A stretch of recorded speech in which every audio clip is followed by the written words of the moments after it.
Asan Xidmət Mərkəzinin daha bir xidməti vətəndaşların ixtiyarına verildi. Fevral ayının 1-dən istifadəyə verilən 108 çağrı xidməti xüsusilə şəhərdən kənarda yaşayan vətəndaşların işini asanlaşdıracaq. Belə ki, artıq çağrı mərkəzi vasitəsilə vətəndaş mərkəzə gəlmədən internet və ya telefon vasitəsilə bütün xidmət növləri, tələb edilən sənədlər barədə məlumat ala, növbə tuta, mərkəzin fəaliyyəti ilə bağlı təkliflərini bildirə bilər. Asan Xidmət Mərkəzinə müraciət etdikləri zaman vətəndaşlar növbə, yəni şəxsi vəsiqəsi vasitəsilə öz növbələrini tuturlar. Lakin çağrı mərkəzi fəaliyyətə başladıkdan sonra artıq onlar eyni zamanda onlayn rejimdə, yəni çağrı mərkəzi vasitəsilə istədikləri saat və günə uyğun olaraq öz növbələrini tutacaqlar və bu da vətəndaşlarımıza əlavə rahatlıq imkanları yaradacaqdır. Operatorlar vətəndaşlara geniş məlumatı təqdim edəcək, onların bilavasitə maraqlandıran prosesual, eyni zamanda rüsumlarla, xidmət haqqları ilə bağlı bütün suallarını səhih şəkildə cavablandıracaq. 108 çağrı mərkəzi həftə içi saat 10-dan 19-a dək canlı iş rejimində, bayram və istirahət günlərində isə 24 saat səsli məlumatlandırma sistemi vasitəsilə xidmət göstərir. Asan Xidmət Mərkəzi valideynləri də diqqətdən kənarda qoymayıb. Belə ki, valideynlər mərkəzin xidmətlərindən yararlanarkən onların övladları mərkəzin daxilində yaradılmış bu məkanda müəllimələrlə müxtəlif oyunlar oynayırlar.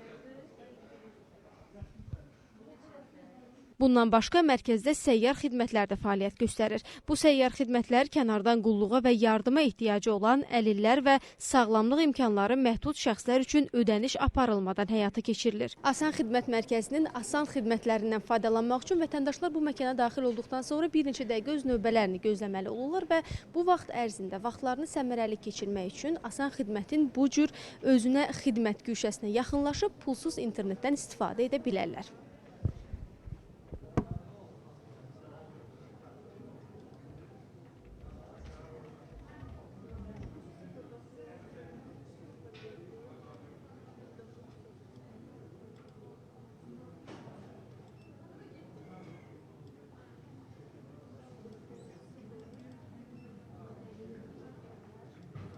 Özünə xidmət güşəsi də bilavasitə həmin o şəffaflıq prinsipinə xidmət edir.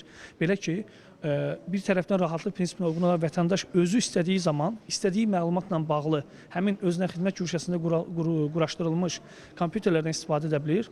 Digər tərəfdən isə vətəndaş öz hüquqları, təqdim etməli olan sənədlərin dəqiq siyahısı, hansı dövlət xidməti, dövlət orqanı tərəfindən bunun göstəriləcəyi, bunun üçün nə qədər, hansı rüsumu ödəməyi və ya əgər xidmət haqqı varsa, bunun hansı məbləğdə olması barədə dəqiq, təfsilatlı məlumat əldə etməklə bilavasitə o şəffaf bir prosedurun şahidi olur. Asan Xidmət Mərkəzinin vətəndaşlara göstərdiyi ödənişli xidmətlərlə yanaşı ödənişsiz xidmətləri də var. İndi onları sizə təqdim edirik.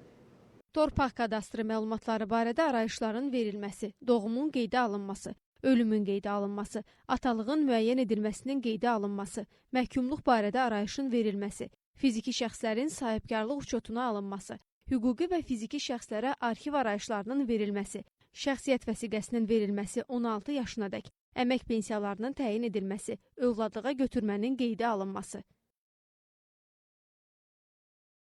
Asan Xidmət Mərkəzi Bakı şəhəri Akademik Həsən Abdullayev küçəsi 36 ünvanında yerləşir və həftənin 6 günü səhər saat 10-dan axşam 20-yə dək, bazar günləri isə saat 11-dən axşam saat 17-yə dək vətəndaşları qəbul edir. Leyla Abdullayeva, Vüsal Vidadoğlu, Yurt Xəbər.